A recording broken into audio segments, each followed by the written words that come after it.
చూడండి ఖాళీ ర్యాకులు, అందులో పుస్తకాలు నింపుదామన్నా సరే నా దగ్గర డబ్బులు లేవు. సార్ మీరు అంటే గుర్తొచ్చింది, ఆ కేసు మీద ఒక బుక్ రాద్దాం అనుకున్నాను సార్. దానికి సంబంధించి కొంత రీసెర్చ్ కూడా చేశాను.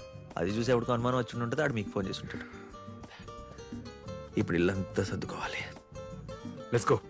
ఆ కాల్ ఎక్కడి నుంచి వచ్చింది? అదేదో అనోనిమస్ కాల్ సార్. వెంటనే సైబర్ సెల్ కి ఇన్ఫార్మ్ చేయండి. ఈ మధ్య ప్రతి పోకిరి వెదవికి పోలీసులతో ఆడుకోవడం చాలా ఈజీ అయిపోయింది. స్టేషన్ కి తీసుకొచ్చి 4 పీక్తే దారిలోకి వస్తారు. అరే బా, థ్యాంక్స్ రా, థ్యాంక్స్ బా. అంత ఇటకారం ఎందుకులేరా? టైర్ పంచర్ అయింది, అందుకే లేటు. ఏడారా 150 కోట్లు? గన్నిగారం పైసలు నా జీవితంలోనే చూడలేరా నేను. లేట్ అవడం ఏంట్రా? గదొక డొక్కు ట్రక్రా. రేట్ జోక్ చేతో నిజం చెప్పు, ఆ డబ్బు నాది కూడా కాదు. ఏందిరా కథలా? నాకెట్లా తెలుస్తుందిరా? నేనొచ్చిందే ఇప్పుడు.